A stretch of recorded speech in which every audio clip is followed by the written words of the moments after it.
नमस्कार दोस्तों, कैसे हैं आप सभी लोग। आशा है कि आप सभी लोग स्वस्थ होंगे, मस्त होंगे, हमेशा अच्छे रहिए, यही हमारी शुभकामनाएं हैं। मेरे शिव शुक्ला आप सभी लोगों का आपका YouTube channel Radha Krishna academy में हार्दिक स्वागत और अभिनंदन करता हूं। दोस्तों की आगामी आपके जो अभी नोटिफिकेशन तो नहीं आया, फिलहाल न्यूज़पेपर में आया था कि लेखपाल की भर्तियां बहुत ही जल्द आने वाली हैं, तो उसकी भी तैयारी आप लोग को भरपूर हमारे चैनल के माध्यम से कराई जाएगी, जिसमें आपके जितने भी सब्जेक्ट हैं लेखपाल के सिलेबस में दिए हुए सारे की प्रिपरेशन हमारे चैनल के माध्यम से कराई जाएगी। तो मैं आप लोग के लिए हिंदी विषय लेकर के आया हूं। जो मेरा आज का टॉपिक है वो संधि है। ये संधि आपके लेखपाल भर्ती, यूपी टेट और पीआरटी और इसके अतिरिक्त यूपी एसआई है ना, यूपी कांस्टेबल, जितने भी ऑल एग्ज़ाम्स होते हैं उनके लिए सब में ये पूछा जाता है। संधि से रिलेटिव क्वेश्चंस जरूर पूछे जाते हैं, तो वेरी मोस्ट इम्पॉर्टेंट आप आज का टॉपिक है।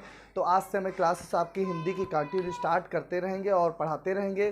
तो क्योंकि संधि चैप्टर जो आपका है, ये टॉपिक है, बहुत बड़ा है। इसमें आपको इसके अंतर्गत प्रकार पढ़ाएंगे और कितने भेद होते हैं, इनके अंतर्गत कौन कौन सी संधियाँ आती हैं, ये सारी चीज़ें पढ़ाएंगे। तो पार्ट्स 1, पार्ट 2, पार्ट 3 इस तरह से आपको प्रोवाइड कराते रहेंगे। तो चलते हैं, सबसे पहले समझते हैं संधि क्या है, संधि का क्या अर्थ होता है। जो आपका संधि होता है, संधि किसे कहते हैं, संधि का अर्थ क्या होता है, संधि का मतलब होता है जोड़ना। संधि का क्या अर्थ होता है, जोड़ना। ठीक है, सिंपल सी बात है, समझ लीजिए संधि का अर्थ होता है जोड़ना। और संधि का विलोम शब्द क्या होता है, विच्छेद होता है। कभी कभी पूछा भी गया है संधि का विलोम शब्द बताइए या विपरीत शब्द बताइए, तो क्या होता है, तो संधि का विपरीत शब्द जो होता है या अपोजिट वर्ड जो होता है वो आपका विच्छेद होता है। विच्छेद का मतलब होता है अलग अलग करना, पृथक पृथक करना। तो संधि का अर्थ क्या होता है, जोड़ना। तो सिंपल सी बात समझेंगे, संधि क्या है, पहले संधि का मतलब समझेंगे। संधि का अर्थ होता है जोड़ना, उसके बाद संधि की परिभाषा क्या है। तो संधि का जो होता है, आप यहाँ से समझेंगे, दो समीपवर्ती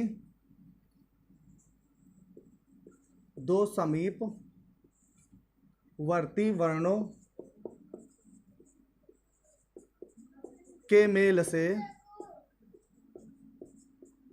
जो विकार उत्पन्न होता है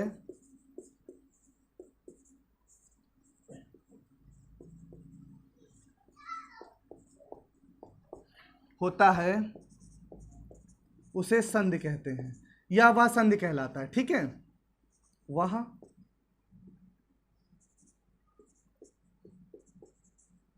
संधि कहलाता है। ठीक है, सिंपल सी बात है। संधि क्या है, संधि किसे कहते हैं, दो समीपवर्ती, समीपवर्ती जो आपस में बिल्कुल समीप हो, निकट हो। ठीक है, दो समीपवर्ती वर्णों के, ठीक है, वर्णों के मेल से, जब दो समीपवर्ती वर्ण आपस में मिलते हैं तो उनके मेल से जो विकार का मतलब होता है परिवर्तन, है ना, जो चेंजेस आ जाती है, एक तरह के चेंजिंग आ जाना या परिवर्तन आ जाना, बदल जाना, है ना, जो विकार उत्पन्न होता है वह संधि कहलाता है। ठीक है, और इसके आगे समझेंगे संधि कहलाता है। हमेशा याद करना, संधि में क्या चीज ध्यान रखना है। ठीक है, संधि के पहले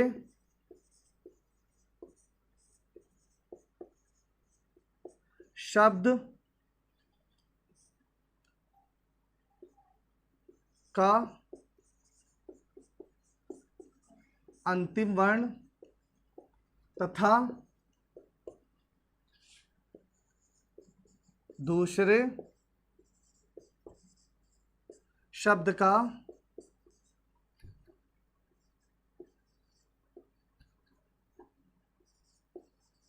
पहला वर्ण लिया जाता है। कहने का मतलब है, संधि के जो पहले शब्द का जो होता है अंतिम वर्ण और दूसरे शब्द का पहला वर्ण लिया जाता है ना।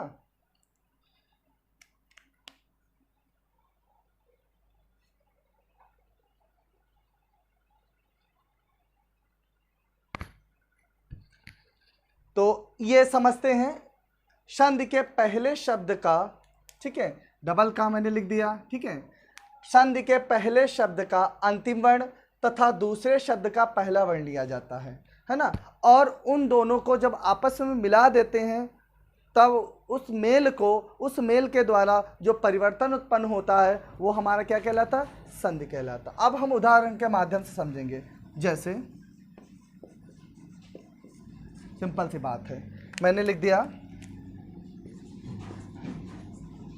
विद्याधन आलय। बहुत नॉर्मल सा उदाहरण है ये समझने के लिए, ठीक है, अब पूछा भी जा सकता है। तो मैंने कहा अब इसमें ये तो आपके विच्छेद पद हैं, इनको पहले जब संधि करेंगे तो संधि क्या होता है। इसके अलावा इसमें डेफिनेशन में क्या कह रहा है कि संधि के पहले शब्द का अंतिम वर्ण, तो पहला शब्द आपका क्या है? पहला शब्द आपका विद्या दिया हुआ है ना, और फिर कह रहा है दूसरे शब्द का पहला वर्ण लिया जाता है। तो दूसरे शब्द का पहला वर्ण कौन सा होता है? तो विद्या पहले शब्द का जो अंतिम वर्ण होता है द्या, ये वाला द्या होता है। पहले शब्द का अंतिम वर्ण क्या है आपका? द्या है, और दूसरे शब्द का पहला वर्ण क्या है आपका? आ है, ये दिया हुआ, ठीक है। इन दोनों को लिया जाए तो द्या का उच्चारण करेंगे तो क्या आपका आ रहा है? दीर्घ आ रहा ना, द्या आ, प्लस इसके बाद इधर दूसरे शब्द का पहला वर्ण क्या है? ये भी आपका क्या है? आ है। जब दोनों को जोड़ देंगे आपस में, क्या है? दोनों को आपस में जोड़ देंगे, है ना, कह भी रहा है दो समीपवर्ती, ये दोनों क्या है? आपस में क्या है? समीपवर्ती हैं, कहने नहीं है, दोनों आपस में क्या? समीप है, निकट है। इन दोनों के मेल से अर्थात दोनों को जब जोड़ देंगे तो आपका क्या बन जाए? दीर्घ आ को जोड़ेंगे तो क्या आ जाएगा? आ हो जाएगा, अर्थात दीर्घ आ ही हो जाए। तो जो परिवर्तन हुआ, विकार उत्पन्न हुआ, वो क्या हमारा कहलाता है? संधि। अब इससे हम समझेंगे, अब इसको संधि कैसे करेंगे। तो सिंपल, अब यहाँ पे द्या आपका क्या है? आपका दीर्घ आ जो था वो निकल गया। इसके बाद में आपका क्या बचता है? यहाँ पे वी बचता है, ठीक है। जब यहाँ पे आ निकल गया तो आपका आधा दा बचा, ठीक है, आधा दा और या बचा, ठीक है। जब आपका ये आ निकल गया तो आधा दा और या बचा। फिर इसके बाद में यहाँ पे क्या आपका लय के ओर आ निकल गया, लय। तो ये जब आपका ये दीर्घ आ हुआ, जब आ इसमें जोड़ देते हैं इसी में, तो आपका विद्या हो गया। यहाँ क्या बचा? आपका लय बचा है, तो हो गया विद्यालय। तो इस तरह से आपका विद्यालय संधि हुआ, ठीक है। दो शब्दों के मेल को क्या कहते हैं? जब दो आपस में मिलते हैं, जो उसमें विकार उत्पन्न होता है उसे क्या कहते हैं? हम संधि कहते हैं। तो ये आपका था संधि हुआ। संधि का मतलब मैंने बताया, संधि क्या है, संधि किसे कहते हैं। ऐसे बहुत सारे शब्द होते हैं जो आपस में, जो पुस्तकालय हैं, देवालय हैं, सुरेंद्र हैं, नरेंद्र हैं ना, महेंद्र हैं, तथेव हैं, है ना, इस तरह बहुत सारे विकल्प आपके आ जाते हैं भेद के अंतर्गत। तो बस इतनी सी समझने की जरूरत होती है, संधि क्या है, संधि किसे कहते हैं। तो संधि को मैंने बता दिया, दो समीपवर्ती वर्णों के मेल से जो परिवर्तन आता है वह संधि कहलाता है। और इसमें पहले शब्द का अंतिम वर्ण और दूसरे शब्द का पहला वर्ण आपस में जोड़ा जाता है, जो विकार उत्पन्न होता है वह क्या कहलाता है? संधि कहलाता है, ठीक है। इतनी बात समझ गए ना।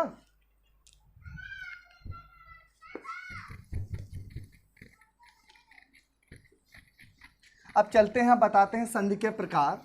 संधि कितने प्रकार के होते हैं?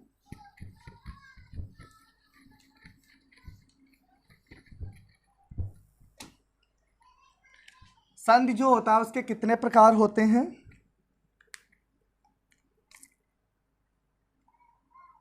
संधि के 3 प्रकार होते हैं। संधि के कितने प्रकार होते हैं?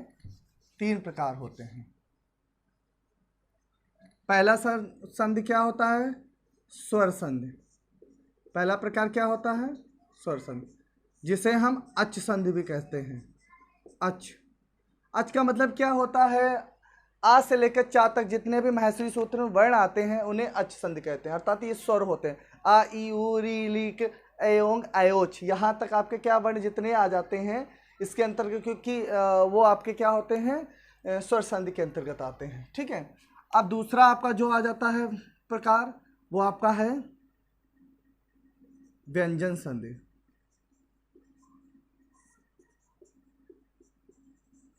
व्यंजन संधि, व्यंजन संधि को कहते हैं हल संधि। क्या कहते हैं? हल संधि, ठीक है, हल भी बोलते हैं। अर्थात व्यंजन, इसमें आपके हल जो महसूरी सूत्र, बाकी अच के बाद में जितने भी वर्ण आपके आ जाते हैं वो व्यंजन में जाते हैं, ठीक है। तो इसके बाद तीसरा आपका जो प्रकार आता है उसे बोलते हैं विसर्ग संधि। क्या कहते हैं? विसर्ग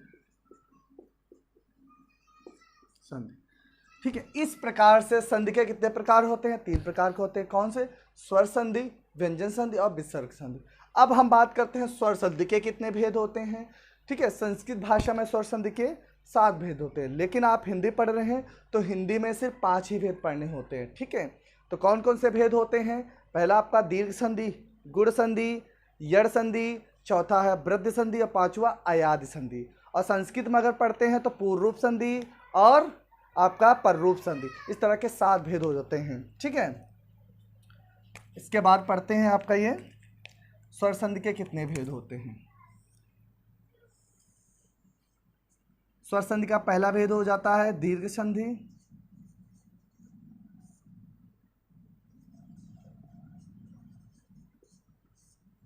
दूसरा भेद है गुण संधि,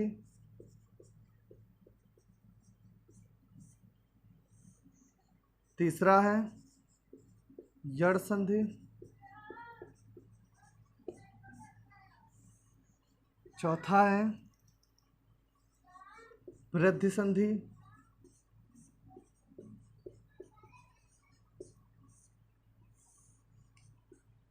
पांचवा है अयादि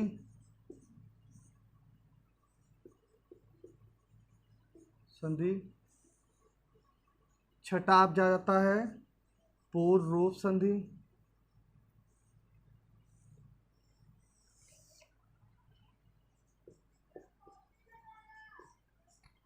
ठीक है, एक और बचता है आपका पररूप संधि।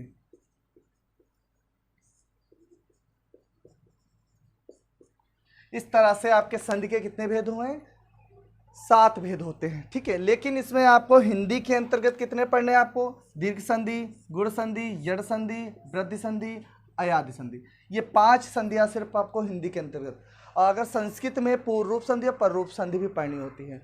ठीक है, तो संस्कृत में जैसे यूपी टेट है ना, पीआरटी है, तो इसमें आपके पूर्व रूप और पररूप संधि से क्वेश्चंस पूछे जाते हैं। ठीक है, लेकिन आपको यूपीएसआई, लेखपाल है ना, यूपी कांस्टेबल, जितने भी एग्जाम्स हैं उसमें आपको सिर्फ 5 संधियों का अध्ययन करना होता है स्वर संधि के अंतर्गत। ठीक है, व्यंजन में तो आपको अलग से बताएंगे, इसमें व्यंजनों में प्रत्येक वर्ण के आधार पर, प्रत्येक व्यंजन के आधार पर कैसे क्या परिवर्तन होता है आपको बताएंगे। विसर्ग में भी ऐसे होता है ना। तो सबसे पहले हम आपको बात करेंगे स्वर संधि का जो पहला भेद है दीर्घ संधि है। दीर्घ संधि किसे कहते हैं उस पर हम चर्चा करेंगे।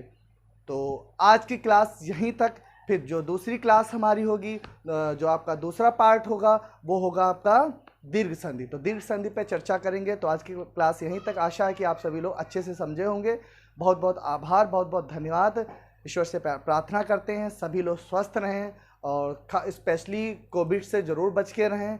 और जहाँ तक आशंका भी जताई जा रही है कि तीसरी लहर का कि चर्चा भी हो रही है कि आतंक कई राज्यों में फैला भी दिया है, लेकिन आप लोग अपने घर पे रहें, स्वस्थ रहें और बहुत ज़्यादा आवश्यक कार्य हो तो बाहर निकले। ठीक है, अगर आप कोई भी अपने कार्य के लिए जाते हैं तभी बाहर निकले, अगर अनावश्यक बाहर ना निकले। और अपनी सेफ्टी अपने हाथ होती है, बाहर निकले तो मास्क का प्रयोग जरूर करें। बहुत बहुत धन्यवाद। Thank you.